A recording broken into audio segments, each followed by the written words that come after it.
Welcome to the CoinSec podcast. On this week's episode, we welcome the creators of the Cryptocurrency Ctf that was held at BSides Nova this year and discuss a cryptocurrency-related challenge we competed in called MonteCrypto. All that and more on this episode of the CoinSec podcast. You want to secure your assets. We can crack the wallet. Oh, we've done it before. We've got rigs, character adversary, attribution mode. With our private keys combined. Building some kind of blockchain super weapon. There's just a number of vulnerabilities that are in the smart contracts. Math. It's probably secure. They all secretly mine cryptocurrency. What coin can I trust? Which one is cryptographically secure? Don't roll your own crypto. CoinSec podcast. The CoinSec podcast is a podcast about cryptocurrency and blockchain technologies where they focus on securing them. Don't let the hum of our dual-purpose crypto miner / password crackers in the background disrupt your listening pleasure. I'm your host, Bo Bullock, and I've also got with me today Mike Felch. Made it in the last second. What's going on, Mike? Yes. What's up? I raced home, ate dinner, stuffed it down, threw the kids in the shower, and I made it. And they're still there presently, just Exactly. Yes. you know, tiny little children just playing with like mommy's razors. Withering away in the water.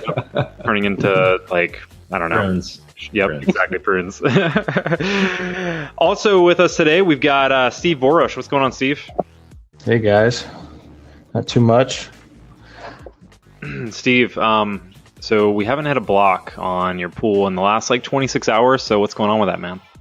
Well, I'm just, Need one. that's just what you see. I get them all myself. So wait, you're telling me you're hitting on the block yourself and you're taking all profits? Oh yeah. No, What do you think? I'm waiting impatiently, just as everyone else is.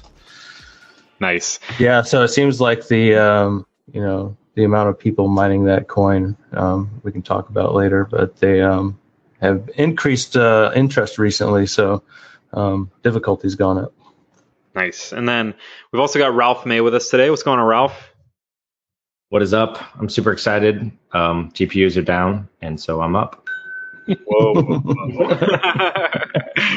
Nice. Yeah, we can talk more about that too, because I think we have a story later on the prices of GPUs. But the most important thing is we have special guests with us again today. Today we've got the creators of a cryptocurrency CTF that was held at BSides Nova. So we've got Will, bspar _ and John. What's going on, guys? Hey, thanks for having us. Absolutely. Yeah, Thanks for good coming on to the be here. show. So I guess to start out, give us a little background on yourself and kind of what interests you in cryptocurrency or the blockchain space. Yeah, so I'll start. I went to school down in Tampa, Florida, University of South Florida with John. What? Yep. And pretty much got into that computer security club there, and that kind of jump-started the whole, security industry thing. And then from there, it's just a hop, skip, and a jump to cryptocurrency kind of security ideas.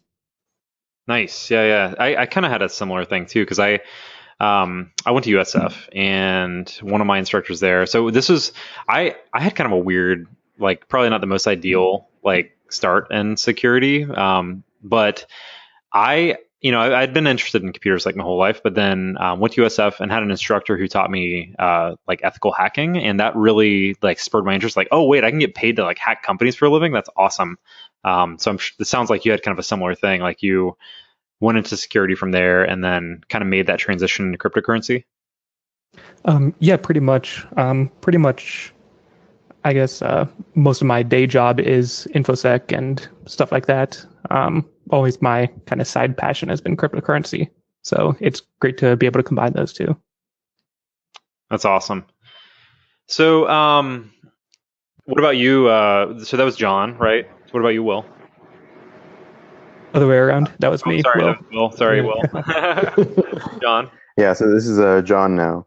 Yep, like Will said, we both attended the University of South Florida. We're part of the White Hatters Computer Security Club. Nice. And actually, the professor you mentioned was probably Jeremy Rasmussen. Yep, that's him. Yeah, he was heavily heavily involved with the White Hatters Computer Security Club. Absolutely. Yep. So, yeah, I actually went to USF specifically because they had that club and the curriculum there. And I think what really captured my attention while I was there was participating in the CTFs. So the club was very active in kind of doing a CTF every couple of weeks or once a month at least. We'd kind of rent out a room on campus and order a bunch of pizzas and just kind of stay in there for like 48 hours while we work on the challenges. And I think one of the things I realized was that all that hands-on experience and kind of a competitive environment really kind of grows a lot of those skill sets you need for a lot of the jobs that you have in InfoSec today. So I attribute a lot of definitely my entry into the industry through the CTFs for sure.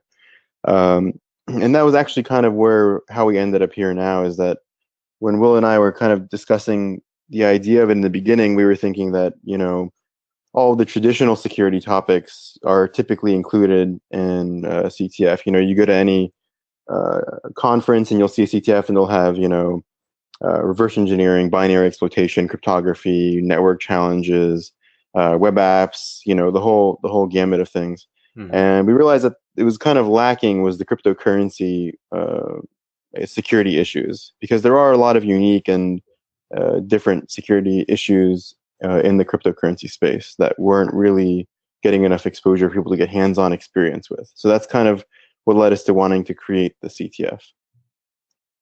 That's awesome. Yeah, I totally see CTFs as the same sort of kind of gateway for a lot of people. So for me, like coming into it, I was always enticed by CTFs because I knew that there was a solution that could be solved. Whereas, so if you're pen testing, like let's say like a fully patched Windows box, right? Like it's not like you're going to find a 0-day within any given reasonable amount of time, right? But with a CTF, when you're actually going up against a wall where that there's an answer to it, it's just a matter of finding it. I feel like that's one of the best learning situations you can kind of put yourself in. And that's why I'm like such a huge advocate for CTFs. It's actually like how Mike and I met was we were doing one of the Sands Holiday Hack Challenge CTFs. Yep. Oh, nice. Yep. It was interesting too, because we were doing the CTF. We were both on the very last vulnerability. It was a remote code execution in some portion of I forget what it was. I guess we had to bypass ASLR or something, and we were having just the memory corruption was happening, but we weren't able to get it remotely, and we sent each other a message, and then I was like, hey, are you on Skype? And you're like jumped over there, and I remember looking and seeing location in Lakeland, Florida, and I was like, wait a second, this is so weird because I'm in Lakeland. and so yeah, just totally awesome how it all worked out. Now you're leaving, so now everyone's sad. No, so I'm gonna be back so much though. Like I got Angela's family here, It's okay. So why are you leaving? Well, all of my family is there. Oh, okay. It's off topic. It's okay. Mike is leaving us. That's all you need to know, world.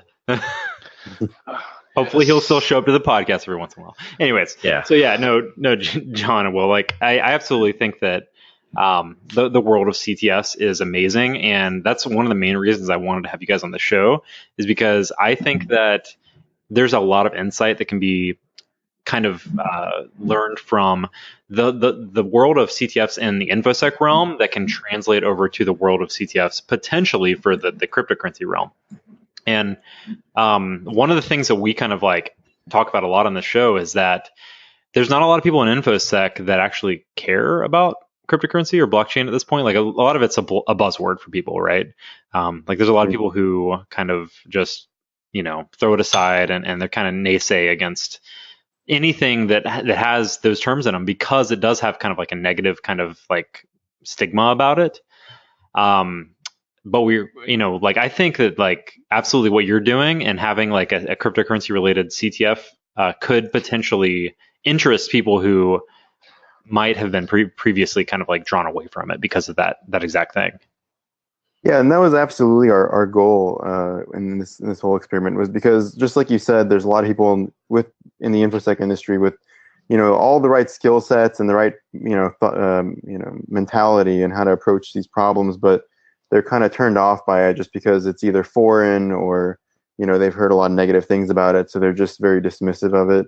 I think that's going to start changing over time as there's already a lot of money involved, right? But as people start investing more and more time and more, they create more products and things people actually want to use, I'm sure that'll start happening as well. One thing I did want to mention was that actually while we were scheduled only to do the CTF at BSides Nova, the organizer of the conference came to us and was like, maybe you guys should run a workshop the day before to just get people some hands-on experience with what tools and kind of skill sets they might need in order to participate. Oh, wow. And that ended up being a really good idea. At first we were like, what? No, we're not going to teach people how to play CTF before they play CTF. That was like, that's not the point. But then the more we thought about it, we're like, actually, you know what? In our own learning experience, we had realized, there was like a significant time investment to kind of line everything up and get a good picture of what the environment looked like, and just kind of understand what Ethereum is and how smart contracts work. And it's a very different way of thinking, So we took her up on that offer, and we ended up running like a 3-hour workshop at the event, and got a lot of people showed up, and it ended up working out really well. And it was kind of basically like a crash course into kind of Ethereum smart contracts and some general vulnerabilities you could find in smart contracts, right? And I think that it was really well received, and most of the people who competed in the CTF were people from the workshop. And it ended up being that a lot of people who were at the conference, and they were, good security professionals, but they would come by and they're like, you know what, this is so foreign to me, I don't even know where I'd start. And they would go do like, a normal CTF, or they'd be intimidated by it. And CTFs do kind of here's some solidity code, find the vulnerability. Exactly. Yeah. They're like, I don't even know what this is. I don't even know what a blockchain, like how do you interact with it? So they don't even know what tools to get started with. And so that was kind of like giving them that little bit of a bump, was like, hey, here's all the basics, like, and then we give them, we'd give them a couple of softballs to get them started and make them kind of help them realize, like, yes, I'm actually using these things correctly, and then, have the more advanced challenges. Nice. So I know that you probably can't give away too much, because I know you had mentioned that you're also doing something similar with the CTF with another CTF, but how much can you tell us about the cryptocurrency CTF? Because I'm very interested in like what types of challenges you had. As much as you can tell us without like obviously giving away details that you're going to end up using again. Yeah, so we can pretty much tell you most things. We try not to reuse problems too much. Awesome. Or at least ideas. So kind of general concepts is we try to have, I guess, a mix of both kind of smart contract exploitation and stuff that more gets into the technical details of whether it's how information is stored on the blockchain or how stuff interacts with the blockchain. Mm-hmm. So general idea we come up with is we pretty much give each team their own Ethereum network or a cryptocurrency network, just of, I don't know, a personal Geth node with a miner and everything that they can just connect into and peer with. So that means that no other players can replay other people's attacks or do any information gathering, I guess, metagaming, stuff like that. General idea of the challenges, we try to really capture the bulk of the, I don't know, both popular and kind of esoteric vulnerabilities that are either typically introduced into contracts or kind of new, upcoming, or at least what we view as upcoming vulnerability classes in cryptocurrency, I guess, smart contracts. Mm-hmm. No, I think that's kind of amazing. Like the individual, so like the Geth networks, right? Like, so did you have to set those up individually for each user, or is it like a clone of a certain one that you just like give to them? Like, how does that work? Primarily, I guess the first round we didn't quite get the infrastructure perfect or anything like that, but kind of the second go at this CTF, we pretty much made it fully, or at least mostly automated, where I guess in order to keep down on resources, people solved a kind of entry-level challenge, and then once they solve that, they get allocated a virtual machine with a bunch of Docker containers that communicate with each other. And then you give somebody an SSH jump box where they can SSH in and then forward all the ports to kind of all the services that are running. Very cool. That's awesome. So I think you also mentioned in the description, I looked at the description for Nova, some like forensics and wallet exploitation as well. Yeah. So the first iteration of the CTF that we ran, we ended up going from idea to running it in just under a month. So it didn't actually give us that much time to create a lot of content outside from generating infrastructure and kind of the framework for what we currently have that Will mentioned, kind of developing that automated deployment system, because doing that on an individual basis per team would be really impossible. Really. Right. That's what I was wondering. Yeah, and we weren't sure how people would take it either. So given that it's very uncommon, so people, when we ran the CTF, it was mostly smart contract exploitation. And some of the other ideas were kind of our stretch goals and something we definitely intend on pursuing moving forward. So it was the CTF and BSides was primarily smart contract exploitation. And we have a lot of ideas moving forward for forensic stuff, wallet exploitation, and cryptographic weaknesses in custom blockchains, that kind of thing, without giving out too many ideas, but basically really expanding on the scope of what we're working on to kind of include the entire ecosystem as much as possible, not just smart contracts. That's awesome. I mean, not again, like, honestly, like I doubt there's many people that are going to be playing your CTF that are actually listening to this podcast, but hey, you never know, right? But I mean, Right. just another idea I was thinking is like, it'd be kind of cool to set up just like a basic web app too, and like do like an exchange with some basic, web app phones, right? Like, because there's plenty of exchanges out there that have like a ton of flaws too, and maybe like, I don't know, that could be interesting, like element to it. But yeah, no, honestly, like I really want to spend time on learning more of the smart contract ones. Honestly, Mike has done, I think, more research than anyone on our podcast into that stuff. So I'm sure he's interested to ask some questions too. I'm super stoked. Like, I can't wait to even mess around with this stuff, because everything that you're saying is exactly what I think has been missing. I think there's some CTF related stuff, like Zeppelin has Ethernaut, or there's Ethernaut, but to have the level of detail that you guys have put together, I think is really lacking out there. And a lot of those other ones too, you kind of have to go search around for solutions if you're stuck. Having you guys experience in putting this together and being able to, I'm looking forward to finding it at a conference where I could kind of play with it. Yeah, for sure. Or hey, if you need beta testers for your next one, you know where to find us. Oh yeah, absolutely. We're always looking for beta testers. I think we both are big fans of doing QA on CTFs, because the CTFs are notorious for basically like crashing and burning for the first few hours of whenever they're run. So. Dude, so did you guys do like the whole like the network architecture and like scoreboard and everything yourself, or did you use like a common framework like CTFD or something?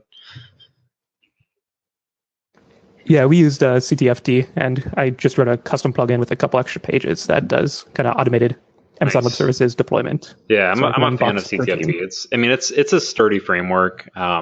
It's used by a ton of different CTFs, and I think that it seems perfect for like the purpose, right? It's a scoreboard. Yep, pretty much a database with a bunch of users and challenges.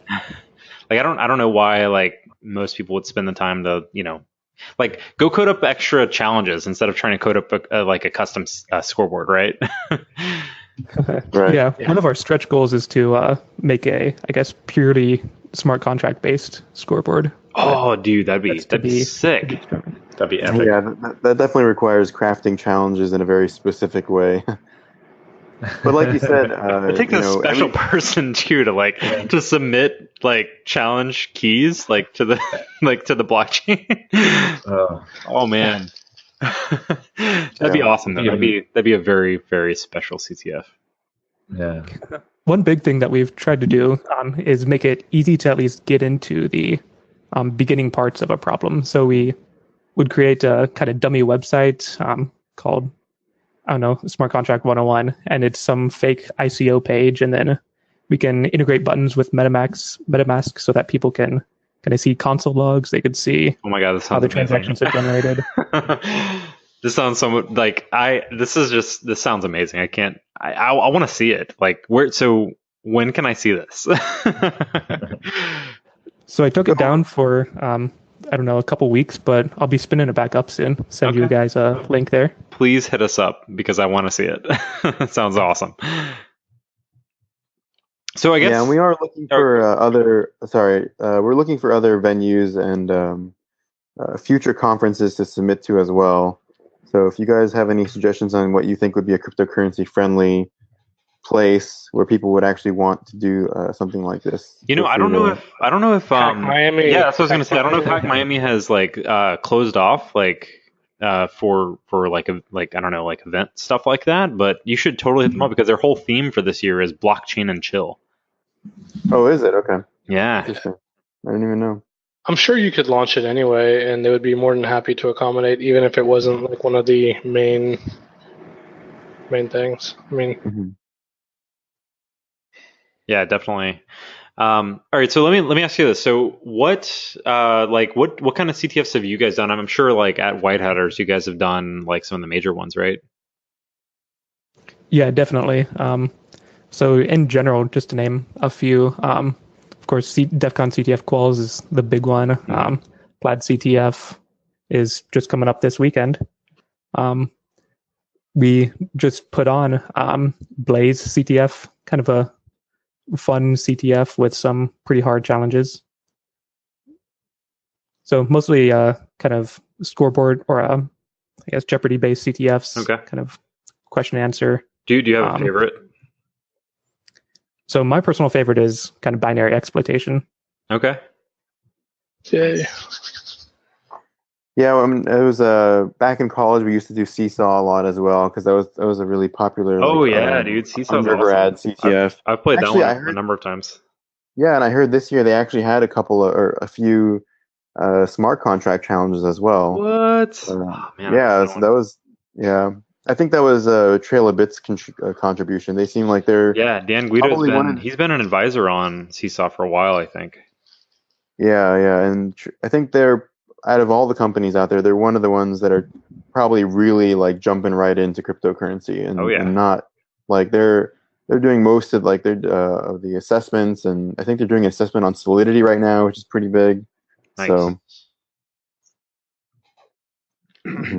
yeah, that's Seesaw is one of my, I guess, favorites that I've done. I definitely like the Sands ones, the holiday hack challenges. I don't know. Lately, I don't know. Like, I won't say it on air, but they're interesting. There have been a number of different like in-person CTFs I've done that have been fun too. Like the Hack Miami guys, they put on Command and Control CTF. I don't know if you guys have ever seen that one, but yep, yeah, we've played in that quite a few times. Cool. As a club. Nice.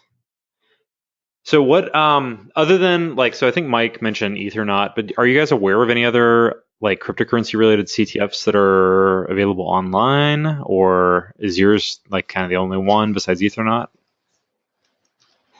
I personally haven't seen really any besides Ethernaut and Seesaw.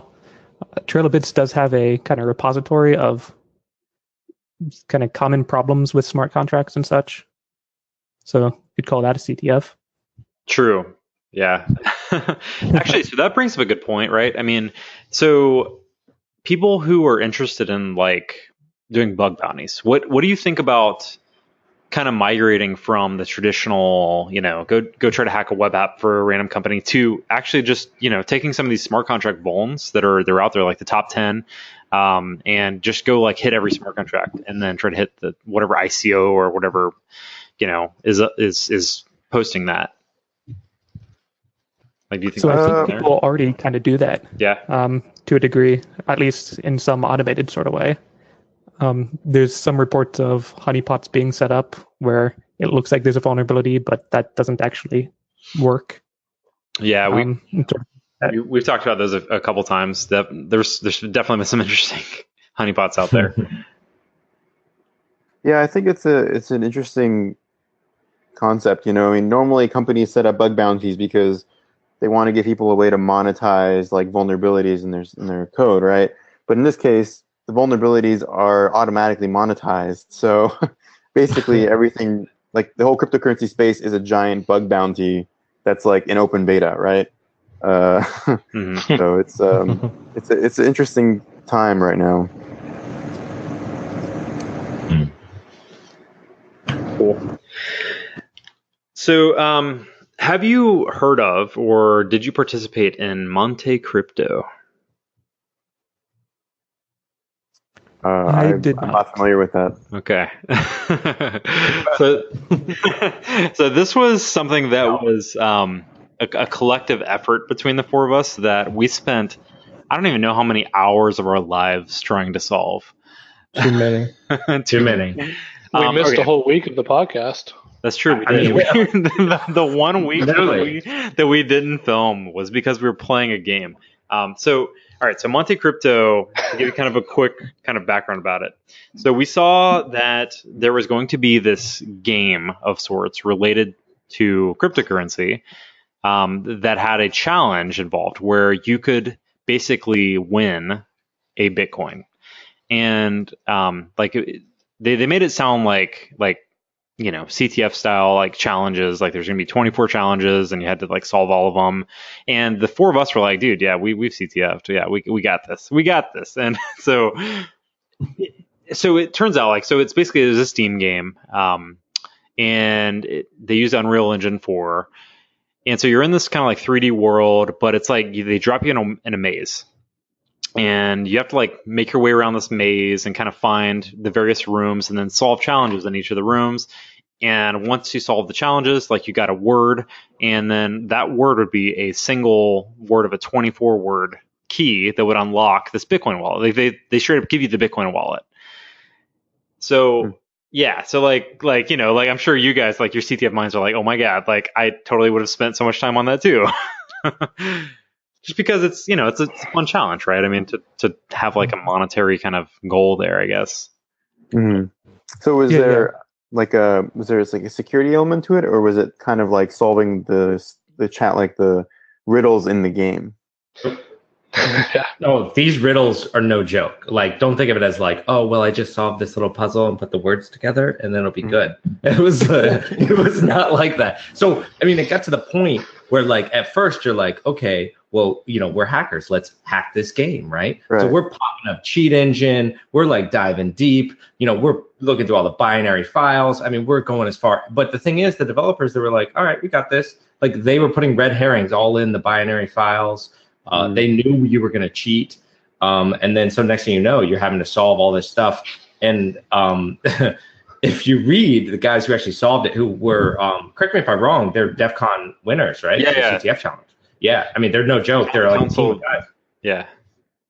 But anyways, when you finally broke it all down, right, some of the challenges were intensely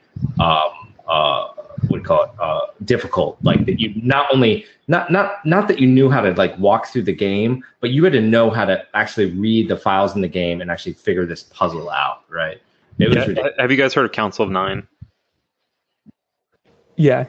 Yeah, so DEF CON champs. Those were the guys who ended up winning it after 2 months.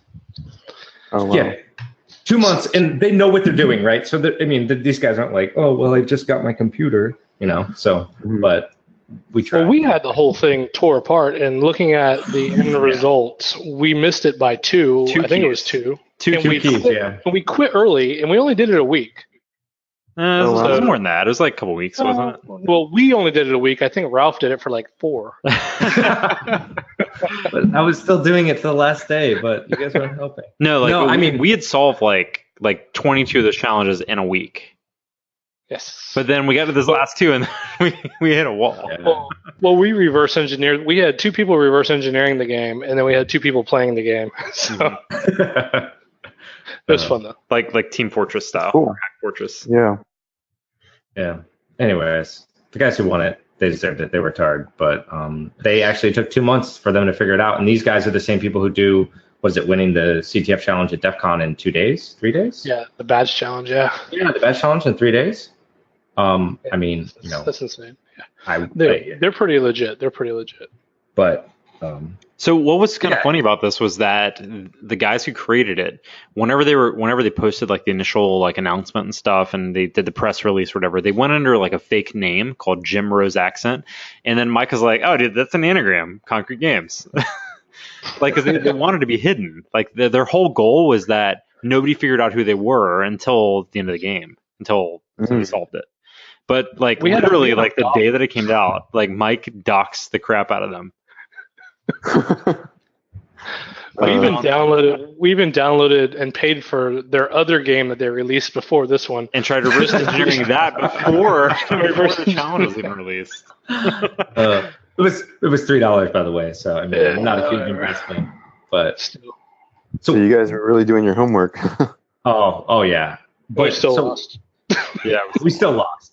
Exactly. I think honestly, well, all they of us lost were like, too technically. So they actually lost too. The creators they only ended up selling. They managed to sell like I guess like a little bit under or a little over 19,000 copies at like what was it like $2 or something for the game? Yeah, $2 or $3. Yeah. So it was on sale the first day it came out. Yeah. So they let's see what. That was under their expenses for the actual game. So and they pay for the Bitcoin too, which was like $6,000 at the time. Yeah.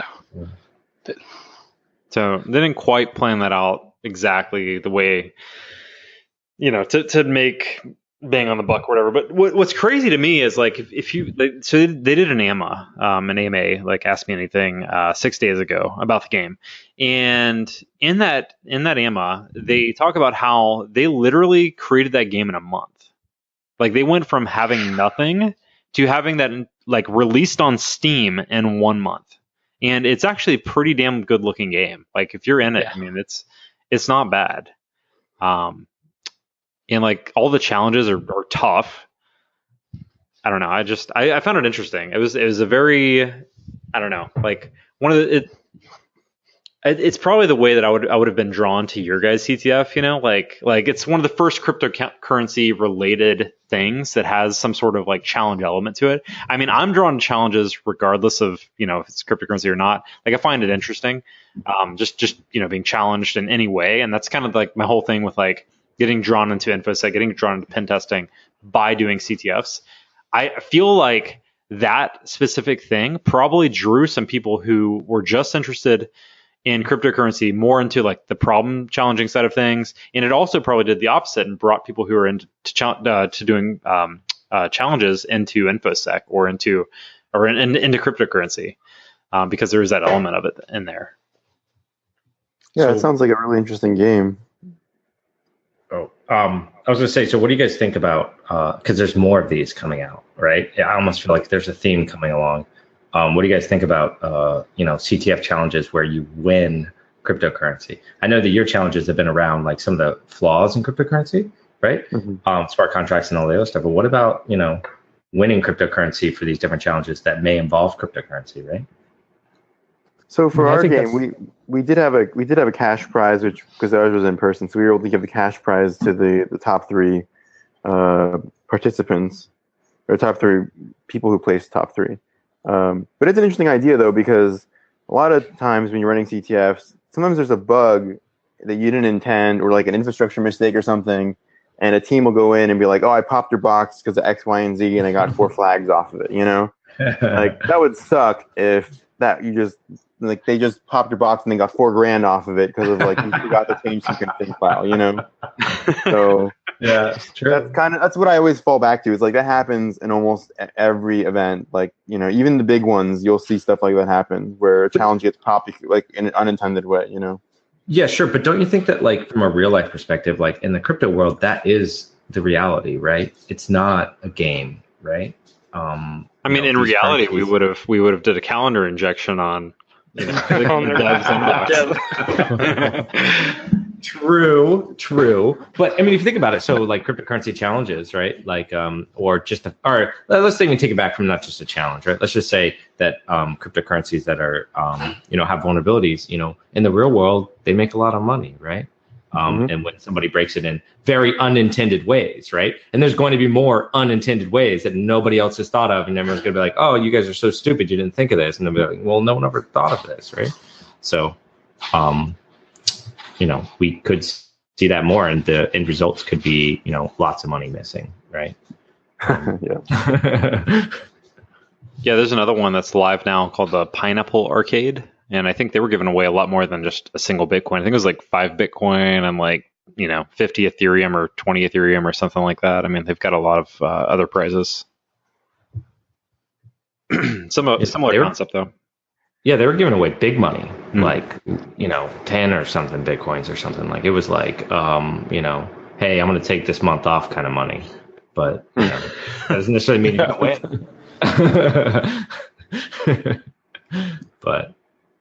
Yeah, you know what? I think I draw it back to so before the movie was out, Ready Player One, the book. I really liked that a lot, and kind of like that idea of having that game element where, I don't know, it's a challenge. You have to think outside the box and solve like a riddle or a challenge, or be good at something in a way that somebody else isn't. And I don't know, I guess the competition element is something that I like too. So I don't know. Yeah, it's definitely interesting. I haven't heard of these. I'll have to take a look at them and see what they're doing. I'm kind of wondering, like, are these supposed to be like for-profit business ventures, or are these more like experiments to see how people react to these kinds of scenarios? Because like you said with the last one, they obviously probably didn't even break even on it. But I guess on their website it says there's some kind of experiment, right, to see what the community how they would respond to it. So I think in their Ask Me Anything, like they thought people were going to solve it in like 5 days. And I don't know how that really helps them. Because like they literally were selling the game for $2. So let's say that somebody did solve it in 5 days, they would have made less than they made probably in the 2 months that it took for somebody to solve it. Now what would have happened though if it took, like, let's say 5 years, and nobody had still solved it, but magically in 5 years from now, let's say Bitcoin's at like, $250,000. Now it's like a really big prize to get a single Bitcoin, right? Because that actually happened with a piece of art. I don't know if you saw the piece of art where somebody had kind of hidden a private key in the piece of art, and that was like couple years ago or something when they created the piece of art. I think it was actually like 5 Bitcoin. It was not just a single Bitcoin. And then like, near December of last year, a bunch of people were like, oh my God, it's 5 Bitcoin. That's, $100,000. I'm going to go, solve it. And so somebody did actually end up solving it. So I'm wondering if something like that would have happened where, the higher that Bitcoin value went up, more people would have bought the game. Therefore, providing them with more value for their work.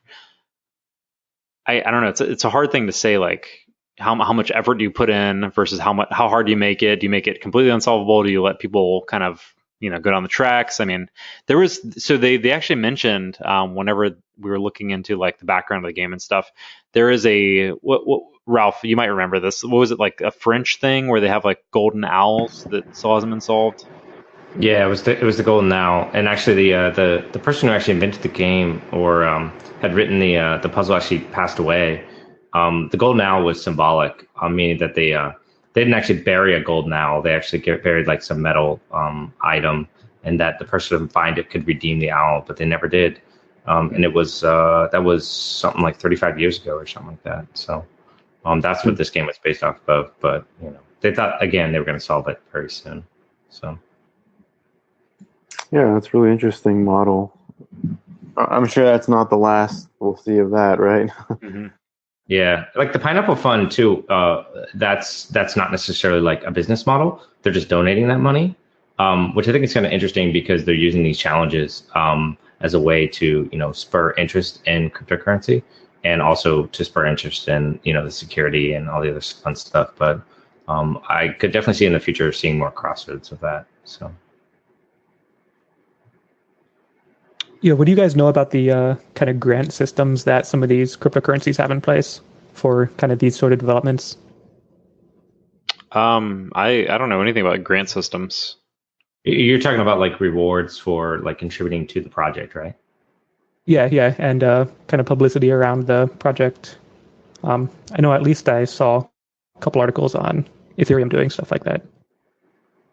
Yeah, I know one of the other coins that I had looked at a while ago, BitShares, and some of the other ones have done this in the past, where, the whole idea is that, the coins that a certain amount of coins get donated back, not donated back, but they're like used, as a mining fee to spur the development in that particular coin, which is actually a pretty interesting concept, right? Like, hey, I don't get all of the coins, but we develop the project further, or because if you think about it, all these projects are open source and people are doing this for free, quote unquote. So there has to be some way to make a monetary value. So we're going to have to stimulate this economy by giving these coins back to people who contribute to the system. So I think it's a smart idea.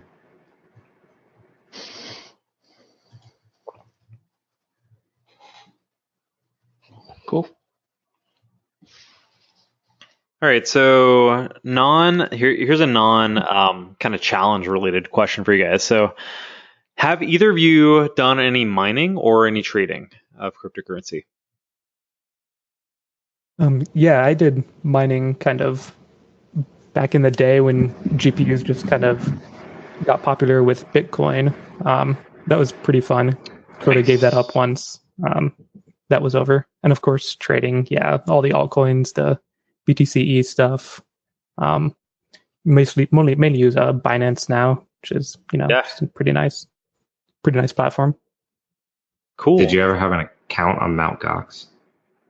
Of course, who hasn't? I don't know. I feel like it's an obligatory question. You have to be like, well, that's where I got started. So. Yeah. So do you still mine at all, or just you kind of got out of it? I pretty much got out of it. The value of the coins goes up significantly. People start mining more. You got to cut back. Then you got to maintain it too much. There's the kind of fees and all that stuff from both electricity, air conditioning, sure, noise. So it's kind of grown out of the home operation more into a data center operation, and that's sort of when I started to get out.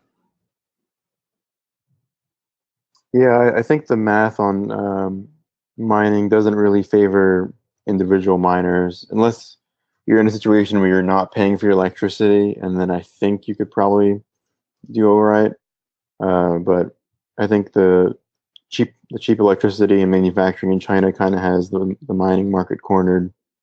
I don't know if it's still the case at the moment, but at some point it was somewhere between 80 and 90% of all Bitcoin was being mined in China, right? So there's a reason for that. Like pure proof of work algorithms tend to favor, conditions where there's cheap electricity and cheap manufacturing. So. Yeah, that's where like Washington State's really blown up recently because of all the hydroelectric power up there is really cheap, and they've got Bitcoin towns now. I think we've talked about that on some previous episodes, but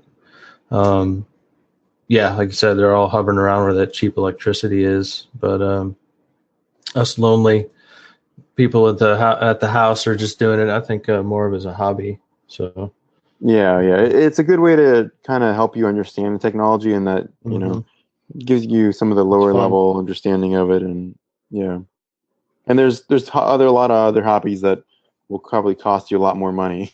At least this way you have a chance of recouping your costs. Yep. Yeah, plus just need one to go to the moon. That's all. Well, I was also going to say that not all cryptocurrencies that are out there are ASIC, right? Or they have ASICs that are been produced yet. So right. In that case, right, the most efficient way to mine those hashing algorithms, which some of these are brand new, is through GPUs or CPU, right? The centralization of those particular hashes has not quite happened like they have with different ASICs. Though, as we move through this timeline, more ASICs may be introduced that try to profit on that different hashing algorithm. So.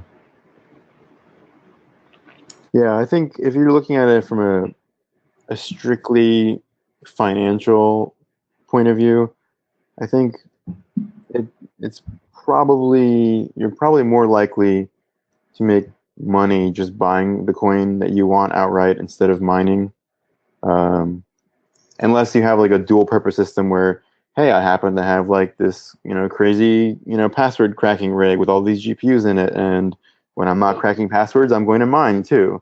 I think that's probably the best case for mining. But if you're like purely in it for like a monetary ROI, then that's how I sold it to my wife. I need a new password cracker. This is from work, right. And this one will pay for itself while I'm not cracking passwords. Yeah, exactly. So if that's the use case, and that totally makes sense. I like that model. No, I totally agree with you, though. I don't think it's really going to be, hey, we're going to get rich this year because I got a mining rig, right?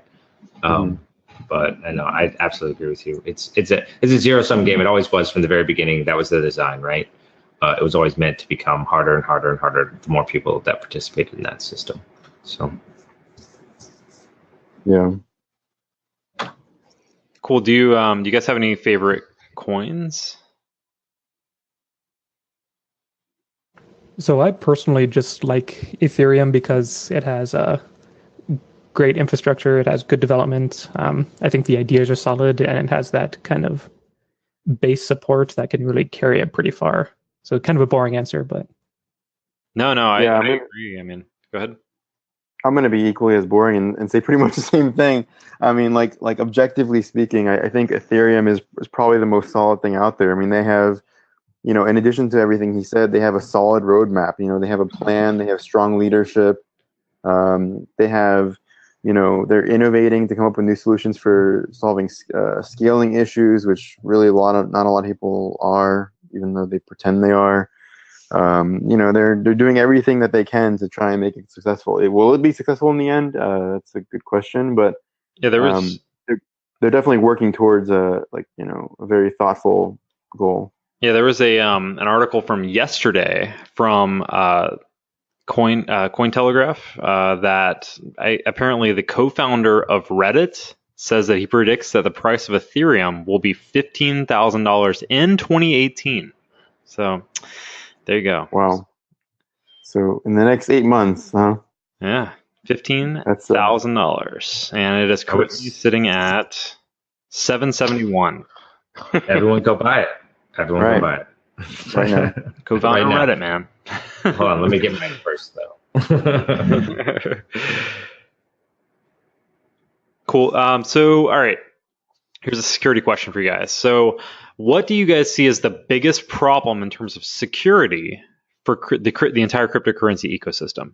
Like, whether it be like smart contract vulns or wallet vulns or exchange vulns or anything. What do you guys see as the biggest problem in terms of security for cryptocurrency right now? So I sort of have a non-traditional answer to that. I think that it'll mainly be the things that kind of connect into the ecosystem itself. Like one of our challenges was an oracle that kind of passed messages back and forth to the kind of Ethereum network. Things could query it. So think kind of March Madness type of thing. So you want to do March Madness betting and stuff like that, but you need an oracle to say who actually won. So don't hack the blockchain, hack the third party that's trying to talk to the blockchain. Yep, exactly. Like maybe send out fake messages if there's improper signing from the oracle, if there's vulnerabilities in the oracle itself. Very cool. I think that's going to be a pretty overlooked area for at least a decent while. I think it's a better answer than I have, but I mean, this has kind of been beat up a lot now, but I think like a lot of other people have said online is that Solidity is not an ideal language for this type of software development. And I think having something that's easier to understand and more consistent, doesn't have like a lot of the weird quirks that Solidity has. I think that would be a step in the right direction, is having a more robust and language. And then also, I think another issue right now is, and this is, I don't necessarily think this is the biggest issue, but I think this is a significant issue, is that people have really bad OPSEC when it comes to this stuff right now. So, for example, if you go to any of those, there's the hundreds of Discords or Telegram channels or whatever, and somebody goes in there and posts a link that says, hey, here's something that you're interested in, and they all click on it. Now you have the IP address of 200, 300 people with a lot of crypto in their hands, right? So I think people aren't aware of those kinds of things that maybe we're more aware of in the traditional sense, that just because you have a lot of new people in that are just in there for trading, don't understand the technical aspects of it. There's even some circumstances when you're doing a lot of the peer-to-peer chats and things like that are out there. People don't realize what they're exposing while they're doing all this stuff. So, and there's a lot of time-related stuff to this too. Time-related elements. There's a lot of people who want to jump on something as fast as they possibly can to try to get that that head start in front of other people. With any ICO, they always have the pre-sale, the pre-sale, certain dates that they allow you to buy tokens and that kind of stuff. And there's probably a ton of people that are jumping at just getting their hands on anything they can, just so they have more tokens than other people. And that probably creates an element of more people being susceptible to phishing and whatnot. Mm-hmm. Yeah, definitely. People are losing millions of dollars on a regular basis from really minor bugs. There was that one ICO last summer, I don't remember what it was called, but basically somebody hacked their webpage, changed the address, they didn't know for a few hours, and then there goes $10 million, right? That's happened more than once now, that kind of thing. So it's taking all the traditional security issues and then slapping the whole new attack surface of cryptocurrency in there as well, and you're creating this really interesting situation where people are bound to keep losing money for a while if they're not extremely careful. Yeah. So, have you guys worked on any bug bounties at all for any of the the different softwares, the various I know that Dash is on Bug Crowd, I think. There's a few out there.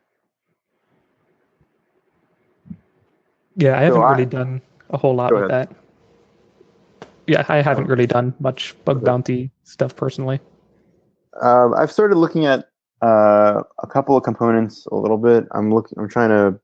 There's some back end parsers that I'm fuzzing right now. I haven't found anything at this point in time, but it is something I'm definitely interested in, because there are some pretty sizable bug bounties out there. If you can find the denial of service bug in Ethereum, that's a high critical 30K bug right there. So, which normally denial of service bug and a lot of other bug bounties would be bottom tier in some cases.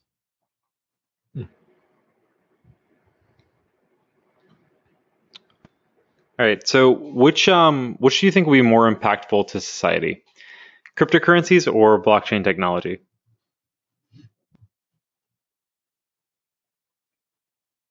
That's kind of a hard question. If you really think about it, blockchain is mostly just a distributed database, fault tolerant, immutable, all that good stuff. Plus whatever you want to throw on top of that, Monero or Ethereum smart contract stuff with SSH or block or storage or anything. So I'm not sure that blockchain technology will change the world too much, but it may change a lot of the ways that companies do business. Whereas cryptocurrencies have kind of revolutionized, whether it's, to be frank, darknet markets and a pretty anonymous exchange of value, at least if you know how to use it properly. So I think it's the cryptocurrency that's had the most change in the world versus blockchain technologies. Do you think cryptocurrencies will kind of make their way out of the dark web more and more? Do you think that we'll see more standard day-to-day use of cryptocurrency? Because I know that we've joked about it between the four of us recently about how like nobody actually uses it. Like everyone just like buys cryptocurrency or trades for it and then just holds it, as opposed to like actually spending it. Like it's funny because we have a podcast about cryptocurrency, and none of us. I mean, I can't speak for everyone, but I mean, like I'm pretty sure most of us don't actually like buy plane tickets with Bitcoin or that kind of stuff.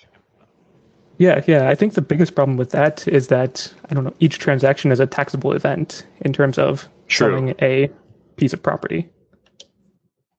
So I think the nature of the tax situation makes it really cumbersome to actually try to use it day to day, because, having to do capital gains on the $15 you just spent for something or whatever, and it's more overhead than most people are willing to deal with. They'll either not want to use it as much, or they will probably just ignore things that they should be doing legally. But your question was whether we think blockchain or cryptocurrencies will have the greatest impact on the future. Right. Actually, I'm going to go with the blockchain, actually. And the reason why I'm going to say that is because I think one thing we take for granted in the U.S. somewhat is that we have some level of trust in our institutions, and that, if I own 10 acres of land in Florida and, my neighbor disputes that, we can go somewhere and they'll say, yes, this is what it is, right? If you go to some other country where maybe there's more corruption, possibly, you could have that dispute, and it turns out your neighbor's cousin is the guy who manages the land, and he'll just erase the dots and draw new ones and say, actually, yeah, he owns half your property as well. And so from a real estate perspective and a kind of a trust perspective, I think there's a lot of things that you can move onto blockchains and kind of use that immutable nature of them that would help a lot of places, not necessarily here. And so it's kind of hard for us to think of these use cases because they're things we take for granted, But I think those definitely exist in other parts of the world where you have more blatant corruption. I mean, there are huge chunks of the world where, officers take bribes, and you gotta, you want a visa, you want anything done in the government, you gotta bribe someone, right? Imagine if you introduce blockchain into a lot of those things, and you can have, you can automate those things. Imagine if there's a smart contract for a visa, and you pay the fee, and then it's just automatically granted after a certain period of time if you meet all the check marks, instead of having to go to the counter and slip the dude another $20-$40 on top of whatever you're paying. So I think we've asked that question to a couple of people, and I think you have the best answer by far so far. Nailed it. That was awesome. Oh, thanks. All right, I think Ralph has a question. So, do you guys believe that mining is necessarily evil, or is it even evil?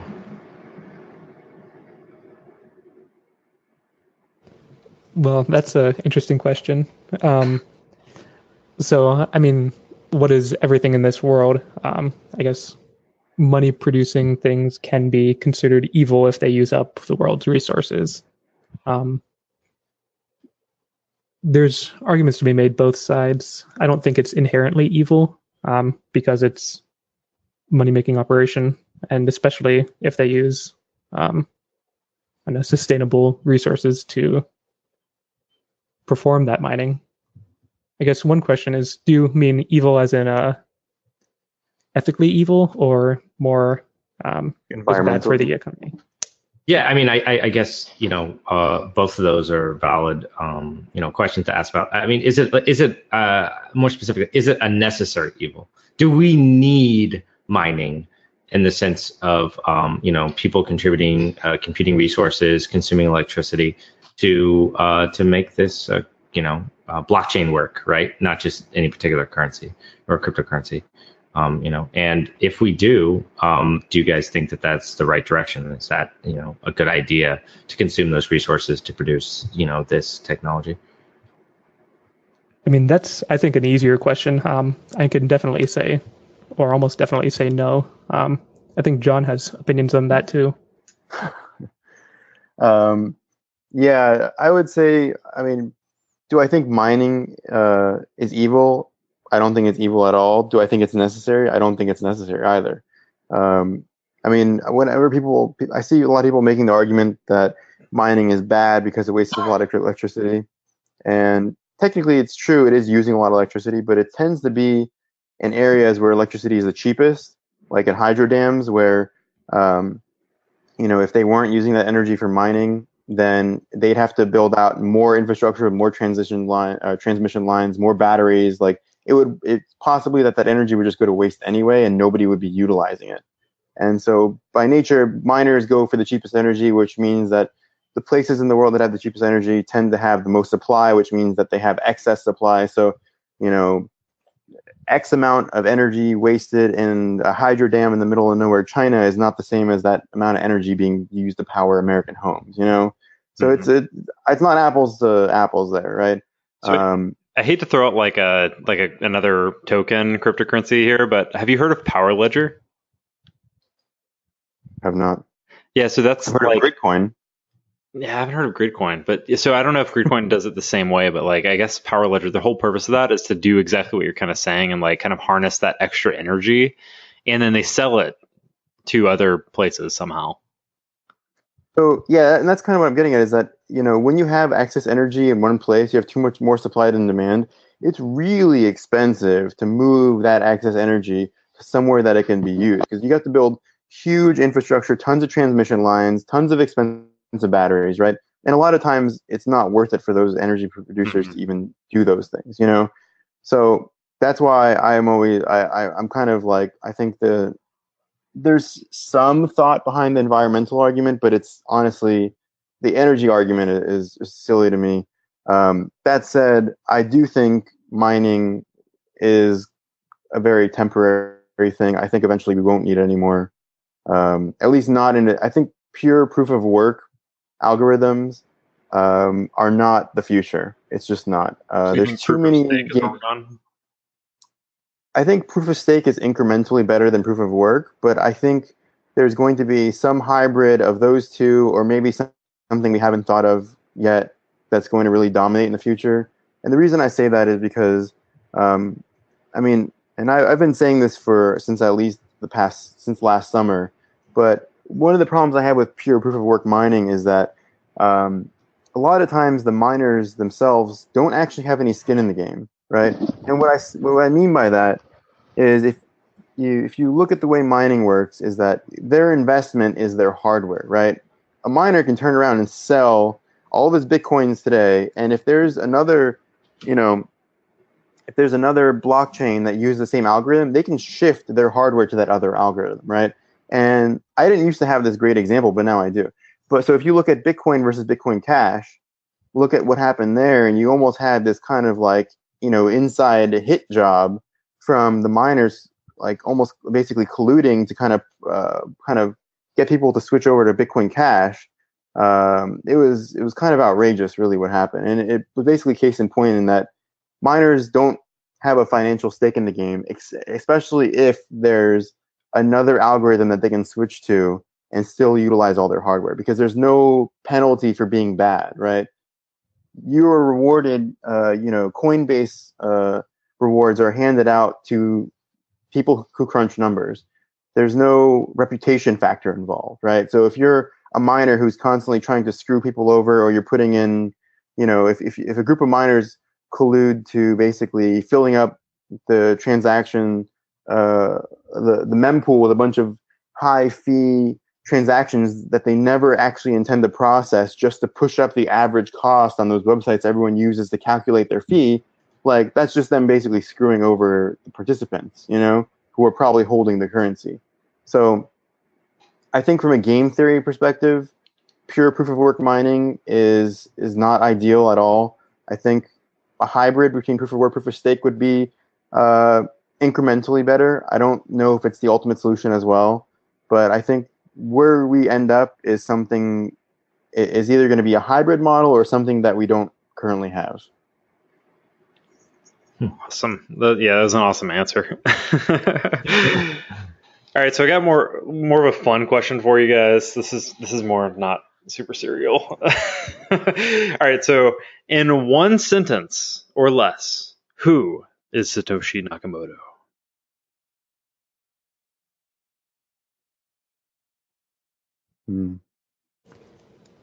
I'd say he's the creator of Bitcoin, and that doesn't really matter too much. It's open source. I like I it. think I'm gonna say we're all Satoshi Nakamura. I knew it. There's our Negan line, man. That happened last week, Right. didn't it? The same thing. I did. That's our Negan line. We're all Negan, like from Walking Dead. We're all Satoshi. Yeah. Except for Love it. Satoshi's not dead. Oops. Hey, Right. wait. Spoiler Oops, alert, dude. oops, Come on, oops, I haven't even oops. seen it yet. I'm just kidding. I knew you haven't seen the Avocado. You're just giving me a hard time. Ruined the whole show. Ruined it. It's gone. I didn't. I'm just. All right, so we typically do like kind of a state of the market thing. So this will be the last thing we do because we need to wrap up because we are definitely over an hour. But so this will be the last thing we do, and just to kind of give the current values of kind of where everything's at, just to kind of have like a nice little placeholder in time for this episode. So current values for May 3rd of 2018. Our overall market cap is at $453 billion, which it's been going up. It's been crazy. Like, what the heck? It's like one of the first weeks, I think, since the beginning of this year that we actually have some positive notes here. Bitcoin's at 96.24, Ethereum 771, Ripple is at 87 cents. Guys, are we starting to see kind of like an uptick here? Are we seeing more on the positive side? What's going on? It's all China. I don't know. I made that up. I have no idea. This is like, predicting the stock market. Nobody knows. And, the person who wins the most in the stock market is the guy who gets an index fund, right? They've proven that. Cool. Well, John and Will, thank you guys so much for joining us today. Yeah, thanks again for having us. Yeah, we really enjoyed the show. we Glad to be here. really appreciate you guys being on, and I look forward to those beta invites. For the next CTF. Oh yeah. We will all play. We seriously, we have some great ideas, so we'll definitely look forward to having you guys participate. Awesome. So you can follow Will at bspar_ on Twitter. I don't have John's handle, but if he wants to give me that, I can post it on our site later or not, whatever John wants to do. All right, I'll get back to you on that. All right. You can follow us on Twitter. We're at CoinSec Podcast. Keep an eye on coinsecpodcast.com for links from the show. We will talk about, I don't know, if you guys have like a link to your upcoming CTF or something, we can throw that on the website as well. And subscribe to our podcast, favorite podcast app. And if you like the show, leave us a review. That'd be awesome. Thanks again, guys. We will catch you next week. Thanks so much for listening. Take it easy. Later, guys. See ya.